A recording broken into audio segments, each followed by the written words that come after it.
Well, I've got two teenagers who are, surgically attached to their telephones, and I spend most of my life trying to prise them apart. The difficulty is that we read about all the terrible things that happen to children online. It's a very closed world when you're on your smartphone. As a parent, I can't see what my child is doing on their smartphone. It's very, very hard.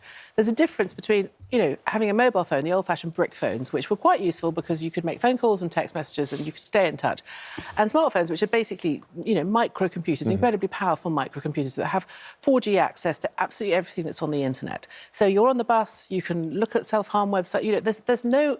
As a parent, you simply cannot police their time as much as you perhaps would want. At home, I can say to my children, right, that's enough, close the computer, it's staying downstairs, off you go. But I don't know what they're doing when they're on their way to school, coming home from school with their friends at parties and stuff. Isn't that true of everything, though? Well, I think it's the 4G kind of... It's that total blanket access. And the thing is that I'm quite a lean-in mother. I kind of take an interest in what my teenagers are doing, and I try and stay across all the platforms and what's going on. But it is very hard as a parent because you are up against these giant tech kind of monsters who basically want your kid to be on their platform the whole time. And I don't have, 24 hours, 7 days a week to follow my children online. And I will now shut up in a second. But I think if it was just like my child can't drive until she's 17 because she's not old enough to be in a car and be responsible. I think that young minds are not really ready for the sort of full gamut of what smartphones can offer them until they're a little bit older. Eleanor? I agree with some of that, but I also think that banning things is never the answer. What we need here is better regulation of the kind of social media sites that they're on. So if you just take away their phone, it doesn't mean to say they're not going to get online, they're all going to be on Instagram or Snapchat, and that's all on there. Comes in exactly, online. And that was the other thing. Everything comes in from school on their smartphones. 98% of teenagers now have them. So if you take one away from your child, you're basically ostracising them. You have, and everything from school comes on the smartphone. And frankly, as a parent, I quite like the fact that they're on their phone so you can get in touch with them, they can call an Uber if they need to, they can look at a Google Map so they know where they are. I think that there are definite, serious concerns about what kids are looking at, but I don't think that banning the phones per se is going to work. We need to regulate the internet companies in the way that on this programme, I couldn't come on here and talk about details of self-harm or how to commit suicide. There are laws which stop us doing that. I edit the Sunday Times magazine. In that magazine, there's lots of content I am not allowed to run by law. Why are the internet companies who are acting as publishers any different? They should be subject to the same rules. The kind of terrible things on Pinterest or Instagram, the kind of thing that Molly, yes, a good new hybrid, that Molly Russell was looking at before her tragic death. Those kinds of things should not be allowed.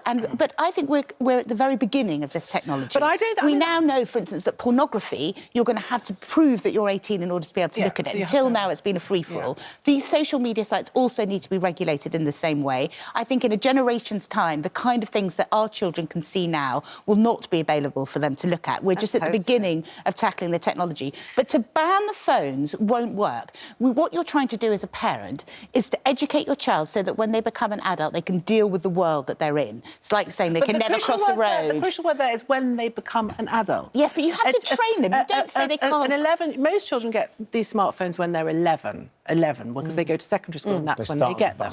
And they need them. The schools say they need them. They don't need them. They can be perfectly managed with a brick phone. I went to school when I was a million years ago when I was young. I didn't have a mobile phone. I was absolutely fine. So did you give your girls sort of restricted phones that aren't smartphones? Well, do your kids have bricks? But my children have bricks. My children had bricks until they went to secondary school. Yeah. And then I managed to keep the brick going for about a year. And then But they hated you for that. And then the pressure. The problem is because they all have them, the pressure. If they don't exist, if they don't have a smartphone, you made the analogy that it's like smoking, in a sense that something has arrived, it's got into the system, and we're now retrospectively trying to control it. With smoking, for centuries, it was free. Smoke when then you're it got banned. didn't stop teenagers Doesn't stop. smoking. And the more you ban things, the more they want to do it. It won't stop all teenagers from smoking, but it will stop some teenagers from smoking. And the point is, there isn't a silver bullet to this issue. We need, as Eleanor was saying, we need lots of different approaches and lots of different things that need to happen.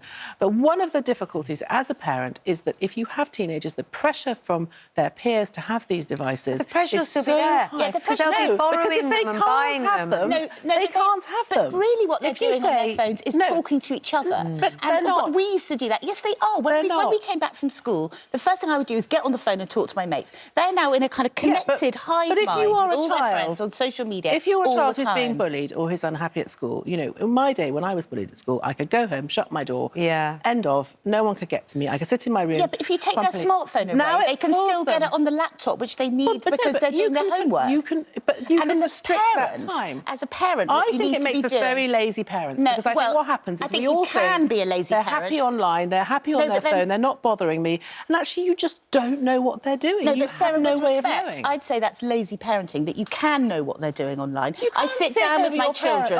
I sit down with my children and I get them to take me through their Instagram feeds and show me what they're posting. But she must be a much better parent than me because interesting, just as an example, my boys are a bit younger, but one of their friends, I was talking to Mum the other day, and she said he has an Instagram account which she knows about, and they go through it together, and that's fine. Yeah. And then suddenly she got a recommendation from Instagram for another Instagram account, and it was her son had set up a separate one, a secret that's one. That's what they do, and they block you. And they block that's the point, though, isn't it? Sarah's point is that, and I would have done exactly the same if I was my boys. I would have tried to circumnavigate the rules. But they just block you, or they go on as a different account, which they know about. But the point is that in the same way that in the real world you know who your child's with and what they're doing, you should know that in the virtual world too, by talking to them about what's on their phone, talking to them about what pictures they're posting, and also having very strong rules around internet safety. You can enforce parental controls in your house. You need to know and talk to them about what they're doing. All good schools, all good teachers say no phones in the classroom. Yeah, that's fine. That's at school. Are a real problem. No, that's true. Okay, but that's not a total ban.